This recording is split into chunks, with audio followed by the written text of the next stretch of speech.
High. তো আজকে একটা নতুন ভিডিও নিয়ে চলে এসেছি। আজকে হচ্ছে সানডে, আর যেহেতু বাড়িতে আছি, চলো কিছু রান্না করা যাক। কিছু মানে চিকেন ছাড়া কি পারবো, তো স্টাইলে চিকেন কীভাবে রান্না করি সেটা তোমাদের সাথে শেয়ার করছি। সবার প্রথমে গ্যাসটাকে অন করে নিতে হবে, তারপর কড়াটা চাপিয়ে দিতে হবে। কড়াইয়ের মধ্যে সর্ষের তেল দিয়ে দেবো, তারপর অপেক্ষা করব তেলটা গরম হয়ে গেলে তার মধ্যে গোটা গরম মশলা দিয়ে দেবো, দুটো লবঙ্গ, দুটো এলাচ আর একটু দারচিনি। তারপর কুচানো পেঁয়াজগুলো তেলটার মধ্যে দিয়ে দেবো, একটু নেড়ে ছেড়ে নেব। তারপরে কাঁচা লঙ্কা একটু চিড়ে দিয়ে দেবো। তারপর কিছুক্ষণ নেড়ে নিয়ে একটু ভাজা ভাজা হবে, তারপরে কুচানো টমেটোগুলো ছিল সেগুলো দিয়ে দেবো। আর এটা ভাজার সময় একটু নুন দিয়ে দেবো যাতে তাড়াতাড়ি সিদ্ধ হয়ে যায়। ভাজাটা হচ্ছে ততক্ষণে আমি ওদিকে মশলাটা রেডি করে নিচ্ছি। মশলা বলতে আমাদের আদা রসুনের পেস্ট লাগবে, তো আমি সেটা বেটে নিচ্ছিলাম। তারপরে যে তেলের মধ্যে দেখলাম ভাজা ভাজা হয়ে গেছে, তারপর এখানে দিয়ে দিলাম আদা রসুনের পেস্ট। জিরে গুঁড়ো বা ধনে গুঁড়ো কিচ্ছু দিইনি, আমি শুধু আদা রসুন বাটাই দিয়েছি। আমার এইভাবেই চিকেন খেতে ভালো লাগে। তারপর এর সাথে দিয়ে দেবো স্বাদ মতো নুন, হলুদ গুঁড়ো এবং লঙ্কার গুঁড়ো। তারপর মশলাটাকে ভালোভাবে কষিয়ে নেব, যতক্ষণ না মশলা থেকে তেল ছাড়ছে ততক্ষণ কষিয়ে যেতে হবে। একটু একটু করে মশলাটার মধ্যে জল দিয়ে কষিয়ে যেতে হবে, মোটামুটি 3 থেকে 4 মিনিট কষাতে হবে।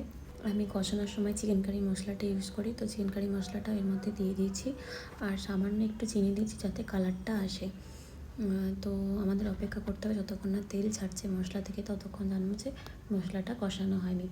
তো একটু একটু করে নাড়তে হবে আর দেখতে হবে মশলাটা হয়েছে কিনা। দেখুন এখন মনে হচ্ছে মশলা থেকে তেল ছাড়ছে, তো মোটামুটি কষানো হয়ে গেছে।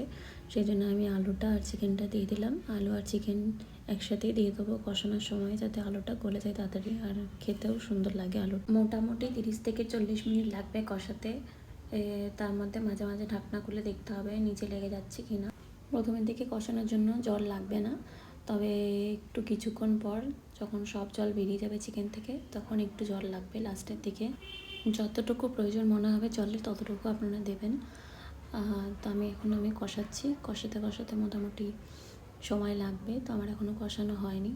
এর মাঝে মাঝে ঢাকনা খুলে দেখছি হয়েছে কিনা আর নেড়ে দিচ্ছি একটু যাতে নিচে লেগে না যায়। একটু নেড়ে চেড়ে নিয়ে যখন হয়ে যাবে দেখবেন একটা খুব সুন্দর গন্ধ বেরোচ্ছে গোটা গরম মশলার।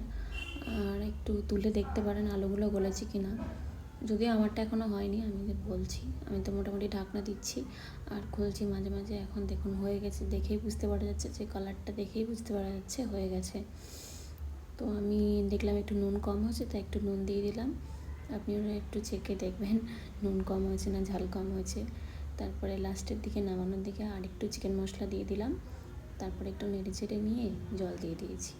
জলটা দিয়ে অপেক্ষা করছিলাম যতক্ষণ না ফুটে জলটা পুরো একদম মরে যাবে, ততক্ষণ নামাবো না, যেহেতু আমি একটু কষা কষা খাবো।